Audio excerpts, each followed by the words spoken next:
E aí, povo, vamos continuar a nossa luta? Nós vamos ou nós não vamos continuar essa luta? Claro que nós vamos, né? Essa vermelhinha tem que ser nossa, tenha fé. Ó, a gente vai agora trabalhar nesse vídeo o assunto de controle da administração pública e improbidade administrativa, tá certo?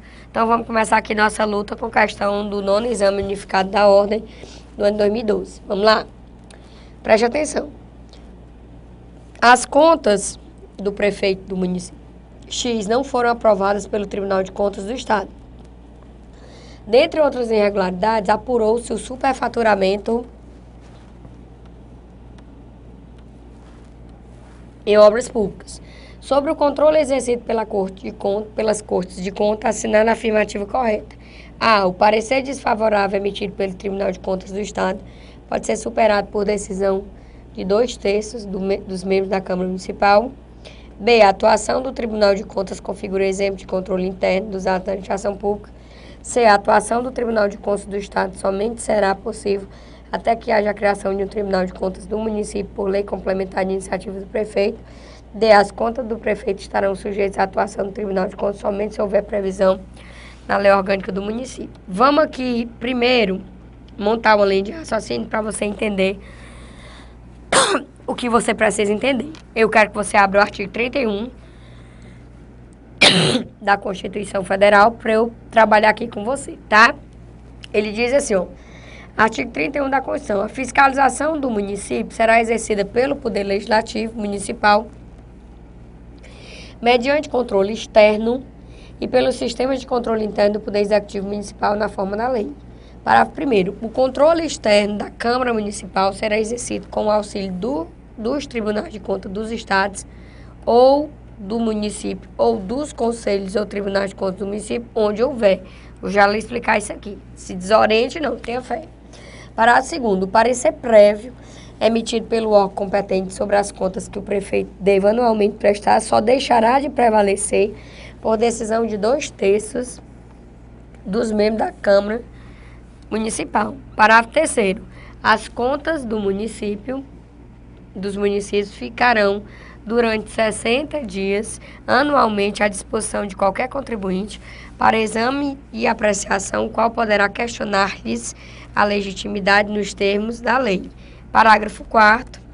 É vedada a criação de tribunais, conselho e órgão de contas municipais. Então, eu vou lhe dar uma informação adicional, só a título de curiosidade, para você entender aqui. Ó. Eu vou ter aqui a administração pública,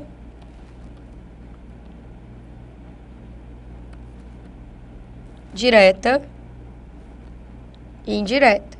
Falar só da direta. A administração pública direta ou centralizada, ela é composta pela União, pelos estados e pelo Distrito Federal, que é anômalo, né? A estrutura dele é anômala, e pelos municípios.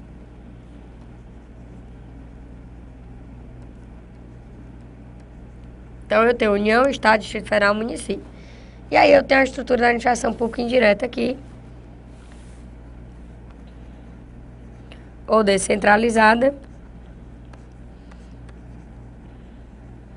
Só lembrando aqui a nossa aula 1, né?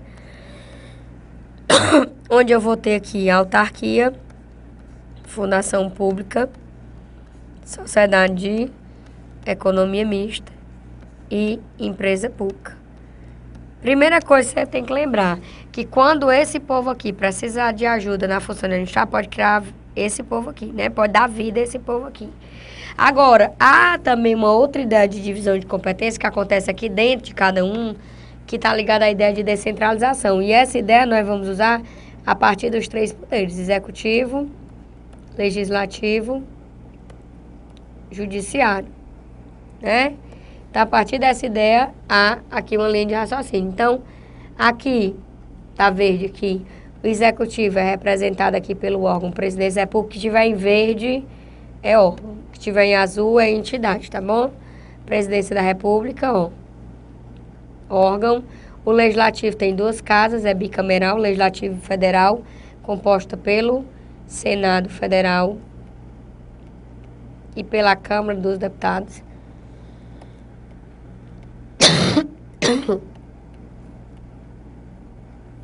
Aí o judiciário aqui é composto por todos os tribunais federais, né? STF, STJ, TST, TSE, STM, que são os tribunais superiores. Fora esse, eu tenho os TRFs, segunda instância, os TRTs, segunda instância, os TREs.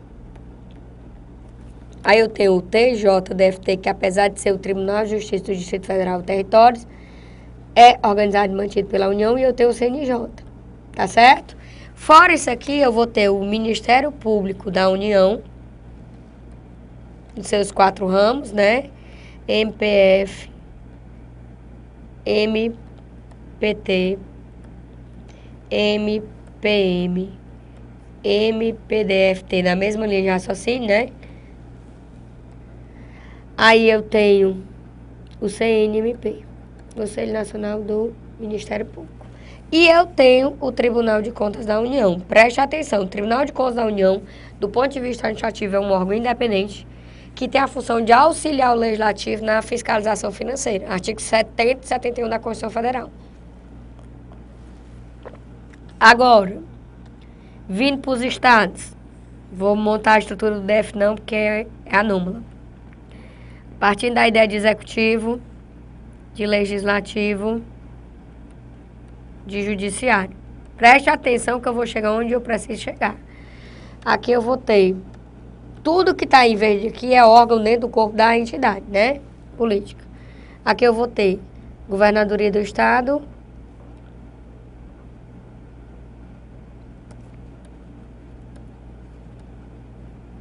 órgão que representa o Executivo Estadual, Assembleia Legislativa, órgão que representa o Executivo Estadual, Sistema Unicameral, aqui só tem uma casa, e Tribunal de Justiça. Tá? Aí eu vou ter Ministério Público Estadual, e eu vou ter Tribunal de Contas do Estado, mesma linha de raciocínio aqui. Tribunal de Contas do Estado é um órgão independente que tem como função auxiliar o Legislativo Estadual, aqui nesse caso, né, na prestação de contas, na fiscalização financeira. Agora, deixa eu colocar uma observação aqui para você, que aqui é o pulo do gato. Existem 4 estados no Brasil, e 4 estados são esses: Ceará, meu amado Ceará, Pará, Bahia e Goiás. Esses 4 estados, além do TCE, eles têm outro órgão estadual, que é o TCM. Mas esse TCM, ó, é órgão estadual. Por que que existe isso nesses 4 estados? Aí você chama esse aqui, ó, de Tribunal de Contas dos, no plural, municípios, no plural. Tá certo? Aí esse TCM é órgão estadual. Então, aqui houve uma divisão. O TCE, assim, a grosso modo, claro, o TCE fiscaliza as contas do Estado e o TCM, órgão estadual, fiscaliza as contas dos municípios dentro do Estado, tá certo? Agora vamos para o município aqui. Ideia de executivo. Cíntia, Lídia só não está aptando a defensoria, por quê? Porque eles vão ter 8 anos para se organizar, né? A partir da emenda constitucional 80. Então, vamos esperar um pouquinho. Mas já há quem coloque. Mas a própria emenda já deu essa ideia. De 8 anos para a estruturação. Então, preste atenção. O executivo aqui é representado pela prefeitura. O legislativo aqui é representado pela Câmara Municipal, a famosa Câmara dos Vereadores. Aí, eu não tenho judiciário, não tenho Ministério Público e não tenho Tribunal de Contas do município. Só que eu quero colocar uma observação aqui, ó. A Constituição de 88 proíbe a criação de TCM, órgão municipal. Ela não proíbe TCM, órgão estadual. Ela proíbe Tribunal de Contas do município. Mas, antes de 88, foram criados 2 TCMs. Tribunal de Contas do município. Aí esse Tribunal de Contas aqui é órgão municipal.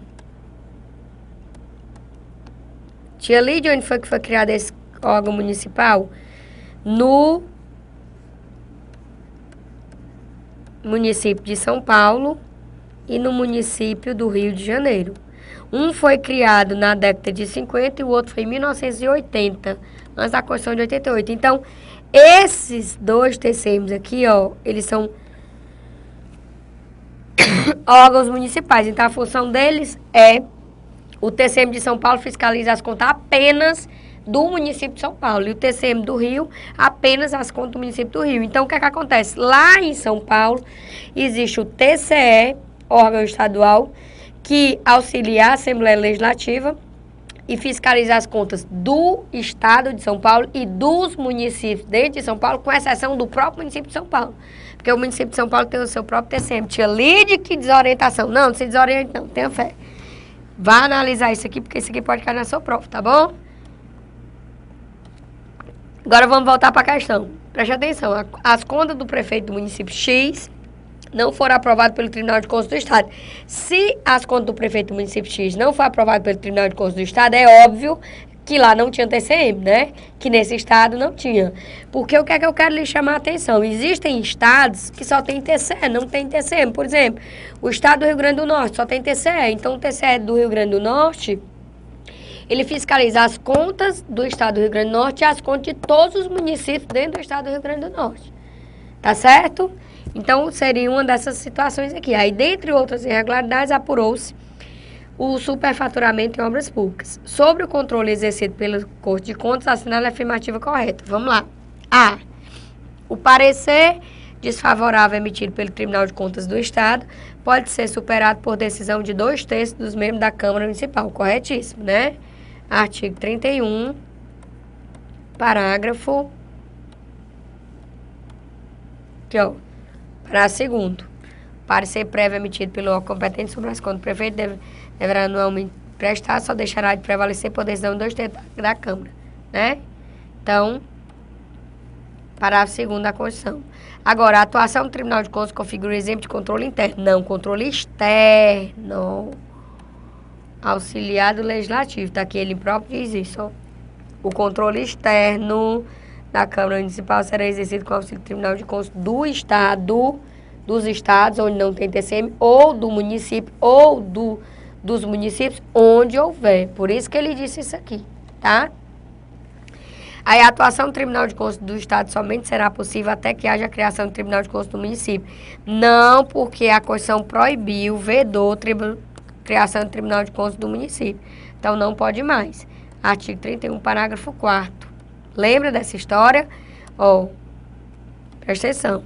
É verdade a criação do Tribunal Conselho Órgão de Contas Municipais. Não pode mais. Esses 2 aqui foram criados antes de 88, tá certo? E aí, as contas do prefeito estarão sujeitas à atuação do Tribunal de Contas somente se houver previsão na lei orgânica. Não está na Constituição Federal. Se desoriente não, né? Então, item correto, item A. Então, cuidado com essa análise aqui, ó, que a gente fez, tá bom? Segunda questão. Cristina, cidadã brasileira comprometida com a boa administração, descobre que determinada obra pública em sua cidade foi realizada em desacordo com as normas que regem as licitações públicas.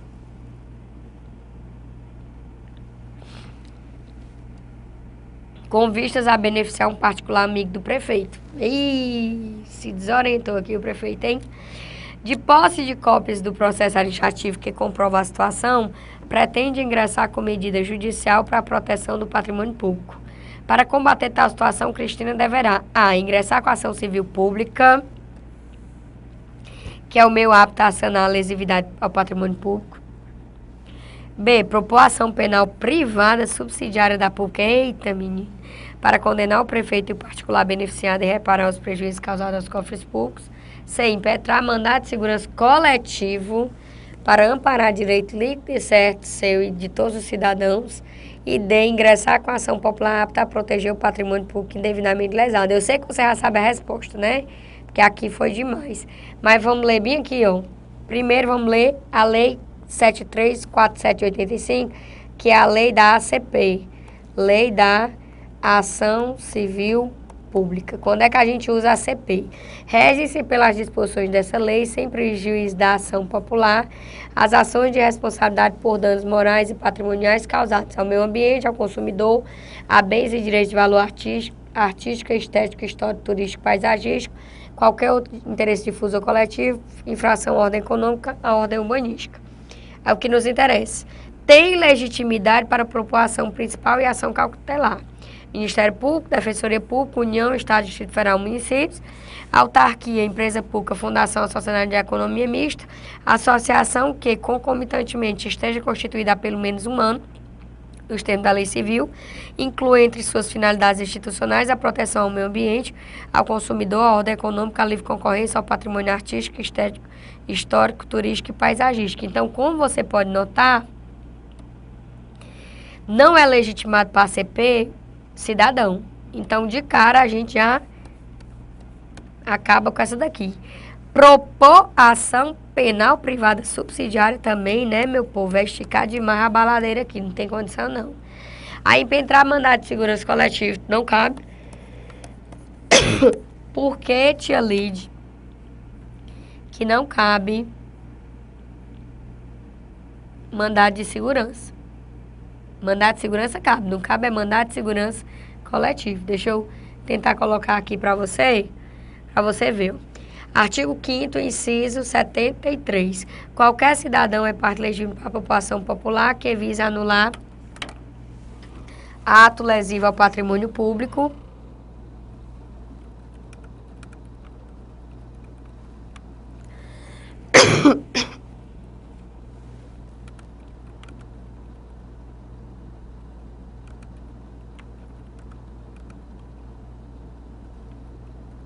desculpa, ou de entidade que o Estado participe, a moralidade administrativa ao meio ambiente e ao patrimônio histórico e cultural, ficando o autor, salvo comprovada má-fé, isento de custos judiciais e do ônus da sucumbência. Aí bem que lei 4717 de 65, que é a lei da ACP, né? Da Ação Popular. Qualquer cidadão será parte legítima para pleitear a anulação ou a declaração de nulidade de atos lesivos ao patrimônio público da União, do Distrito Federal, dos Estados, dos municípios, de entidades autárquicas, de sociedades de economia mista, sociedades multas de seguro nas quais a União represente, os segurados ausentes das empresas públicas, serviços sociais autônomos, de instituições ou fundação para cuja criação custeio o Tesouro Público haja concorrido ou concorra com mais de 50% do patrimônio da sua receita anual, de empresas incorporadas ao patrimônio público da União, do Distrito Federal, dos Estados e municípios e de quaisquer pessoas jurídicas ou entidades subvencionadas pelos cofres públicos. Então, o que é que eu tenho aqui? Eu tenho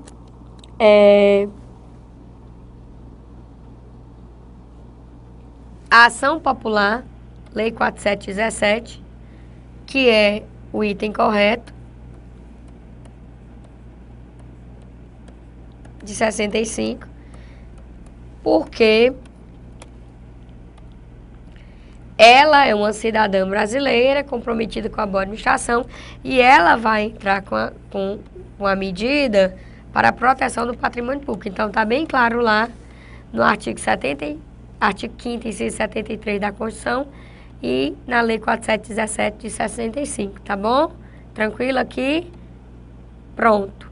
Aí, ó, pessoa jurídica não tem legitimidade para a população popular. Súmula 365 do STF. E aí, para a gente finalizar, mandado de segurança coletivo, só quem pode entrar aí, aliás, o cidadão não pode entrar com mandado de segurança, né? A gente tem a questão do mandado de segurança que foi previsto na Constituição da República para permitir que pessoas jurídicas defendam o interesse de seus membros ou da própria sociedade, evitando aí a multiplicidade de demandas idênticas e consequente demanda de proteção jurisdicional, né? Estou lendo aqui uma leitura, um arquivozinho, porque eu esqueci de colocar o slide aqui, ele se desorientou. Mas o mandado de segurança coletivo, eu tenho aí pessoas jurídicas que vão entrar, né? Tranquilo? Aí, a gente passa agora para a próxima questão, tá certo? Vamos lá para a próxima questão.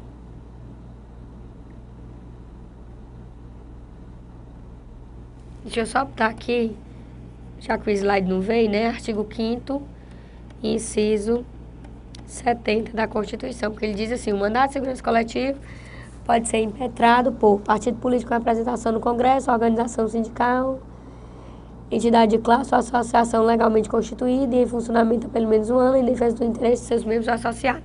Ele se desorientou, né? Então aqui tem que ser pessoa jurídica. Tranquilo? Então vamos para a próxima questão. Vamos lá. Próxima questão aqui. Após a conclusão da licitação do tipo menor preço, conduzida por uma autarquia federal,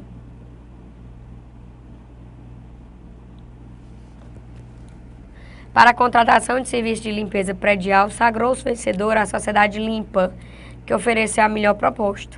O dirigente da autarquia, entretanto, deixou de adjudicar o objeto à sociedade vencedora e contratou com outra sociedade, pertencente ao seu genro, para realizar o serviço por um preço mais baixo do que o oferecido pela sociedade vencedora. O Ministério Público entrou a juízo a ação de improbidade contra o dirigente da autarquia. A partir do caso apresentado, assinale a afirmativa correta. A improbidade administrativa não está configurada, uma vez que não restou configurado enriquecimento do agente público. É errado. A improbidade administrativa, ela vai aparecer por 3 motivos, né? Enriquecimento ilícito, lesão ao erário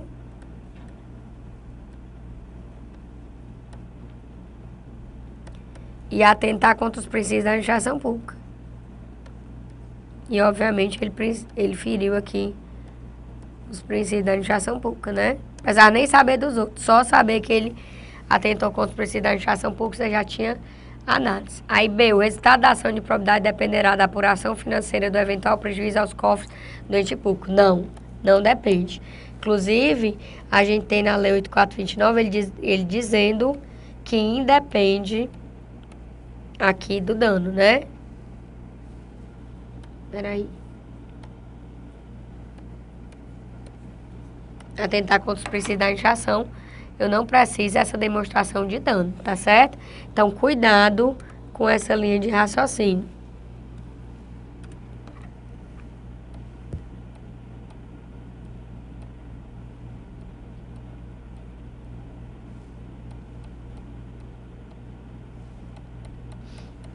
Já mostrar isso aqui pra vocês, tá? Deixa eu voltar aqui. Aí...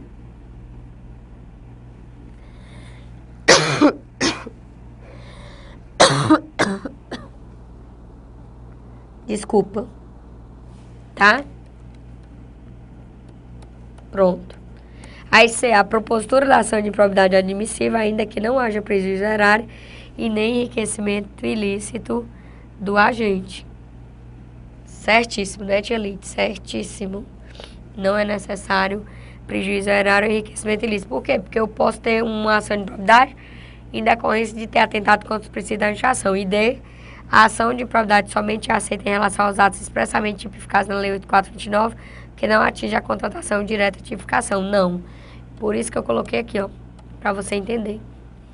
Ele diz assim: constitui ato de improbidade administrativa importando enriquecimento ilícito ao ferir qualquer tipo de vantagem patrimonial indevida em razão do exercício do cargo, mandato, função, emprego ou atividade nas entidades mencionadas no artigo 1º dessa lei, e notadamente. Quando ele diz inotadamente, ele traz situações exemplificativas. E no 10 também, constitui ato de improbidade administrativa que causa lesão erária, qualquer ação ou omissão dolosa ou culposa, que enseja perda patrimonial, desvio, apropriação, malbaratamento ou dilapidação dos bens ou haveres das entidades referidas no artigo 1º dessa lei, e notadamente também exemplificativas. E artigo 11, constitui ato de improbidade administrativa que atente contra os princípios da administração pública, qualquer ação ou omissão que viola os deveres de honestidade, imparcialidade, legalidade e lealdade às instituições, e notadamente.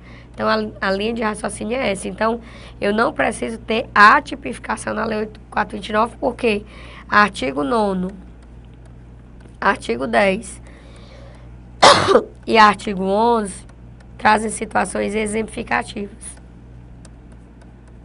Tá certo? E não taxativas.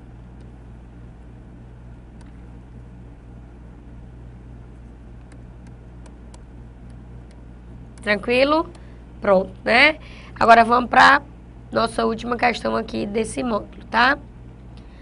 Caio, chefe de gabinete do prefeito,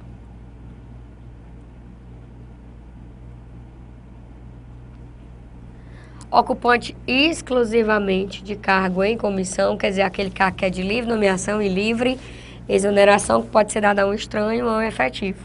Conhecendo os planos concretos da prefeitura para levar a asfaltamento, saneamento e outras intervenções urbanísticas a um bairro mais distante, revela a alguns construtores tal fato, levando-os a adquirir numerosos terrenos naquela localidade antes que ocorresse sua valorização imobiliária. Caio recusa expressamente todos os presentes enviados pelos construtores. Sobre a situação hipotética descrita acima, assinale a opção correta. Vamos logo no item certo aqui para você entender. Ó. Artigo 11. Constitui ato de improbidade administrativa que atenta contra os princípios da administração pública qualquer ação ou omissão que viola os deveres de honestidade, imparcialidade, legalidade e lealdade às instituições, e notadamente. Aí a gente vai revelar, inciso 7. Ou permitir que chegue ao conhecimento de terceiro, antes da respectiva divulgação oficial, teor de medida político-econômica capaz de afetar o preço da mercadoria, bem ou serviço, que foi o que aconteceu lá com ele, né? Aí eles correram e compraram antes da valorização imobiliária. Então, assinala a opção correta. A. O ato de improbidade pode estar configurado com a mera comunicação antes da divulgação oficial da medida a ser adotada pela prefeitura, que valorizará determinados imóveis, ainda que não tenha havido qualquer vantagem para cá. É claro que sim. Artigo 11, inciso 7. Eu não preciso aqui ter enriquecimento ilícito, né? Ele atentou contra os princípios da administração.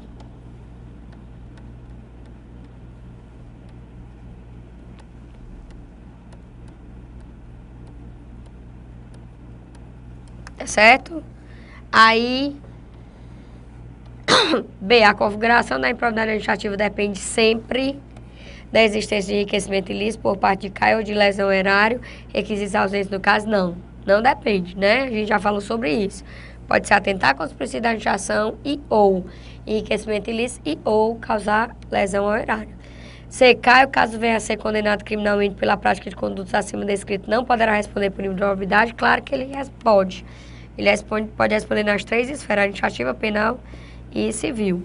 E D, Caio não responde por ato de improbidade errada, ele responde por não ser servidor de carreira, responde toda a vida por crime de responsabilidade na qualidade de agente político, ele não é agente político, ocupante de cargo em comissão. Tranquilo aqui? Me joga na tela. Então, o item correto aqui, o item A, e a gente fecha mais uma aula, tá bom?